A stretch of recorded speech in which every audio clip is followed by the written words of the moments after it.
حدیث مبارک کې راځي په دې ښځه به د جنت بوی حرامي بوی چې دا د خاوند ته د طلاق الفاظ زوت دا خبر ده په دې طلاق خو رشتي ورانیږي په دې خو بچي وران شول په دې خو خاندانونه تباه و برباد شول خاوندانو تم و خیال کوئ حدیث مبارک کې راځي ګوره یو څو څیزونه داسې دي چې د هغې ټوکې هم رښتیا دي او رښتیا هم رښتیا دي په هغې کې الطلاق یو طلاق دی دا ټوکې نه مني دا ګپ نه مني دا په ټوکو کې هم بیا طلاق دی او په رښتیا هم طلاق دی او په غوسه کې هم طلاق ډېر بیا وایي زه ډېر په غوسه کې وم نو طلاق خو ورکوي خلک په غوسه کې چې خوشحاله او غوسه نه نو طلاق به څنګه ورکوي نو ګورئ د دې لفظ نه ځان ساتو دې خاندانونه وران کړل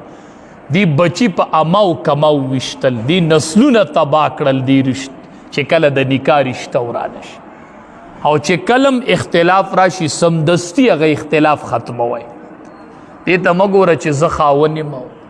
زه به کوزه غاړه وړم ښځه وایي ورګه دی به ماته کوزه غاړه وړي دا چل مه کوئ دا اختلاف په ورځې دوه به یې ورو به اوږدېږي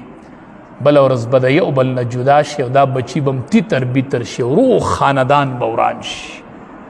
دا دغه زر ختموئ چې کله اختلاف راشي د بیبي سره اختلاف مه اوږدوئ په دې شیطان ډېر خوشحالیږي تاسو ته پته نشته حدیث مبارک کې راځي د دې ټولو شیطانانو چې کوم مشر دی هغه د اوبو باندې خپل تخ ولګي په دریاب باندې تخ پې د پاسه ولګي او دا کچ کچ شیطانان خواره کې ویزئ شیطانۍ کوئ بیا ما ته ماښام ته کارګزاري راوړئ نو دا شیطانان خواره شي چې ګرځي نو دا ماښام کارګزاري راوړي دی مشر شیطان ته وایي دا مې وکړل یو وایي دا مې وکړل بل وایي په تن مې دا وکړل غلا مې وکړه زنا مې وکړه په کس باندې آخر کې پکې یو ګوټ شیطان راشي ګوډي ورته وایي ما د ښځې او د خاوند په منځ کې اختلاف پیدا کړ د یوه رشته مې ورانه کړل اختلاف پکې راغی حدیث مبارک کې راځي وي دا شیطان وله د ځای نه پاسي وی ته را سره غاړه غړی سلام وکړه غرضي کار پکې تا کړی دا نور رسېږي دا تا چې کم کار وکړو دا یوازې د ښځه خاوند اختلاف نه دی په دې به روح خاندان کې اوس اختلاف دوه خاندانونه وجنګېږي پې که نه بچي لاړ شي تباه و برباد شي که نه نو په دې کلي ورانېږي او په دې ملکونه ورانېږي چې کله دا رشته خرابه شي دا ډیره اهمه رشته ده دا په معمولی خبرو باندې مه ورانوئ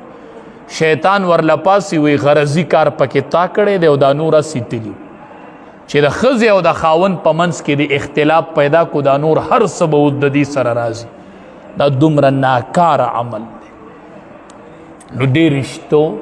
ته په ښه نظر ګورو دې ته د عبادت په نظر ګورو چې دا ټولو انبیاو ودونه کړي ما واده کړی دا خو عبادت دی دا خو ډېره خوږه رشته ده دا ښځه زما د جنت ملګری دی دا به ما سره په جنت کې هم دا بیبي وي او دنیا کې کمې 20 او 30 او 50 کاله عمر دی نو دا بیبي مې د ژوند ملګری ده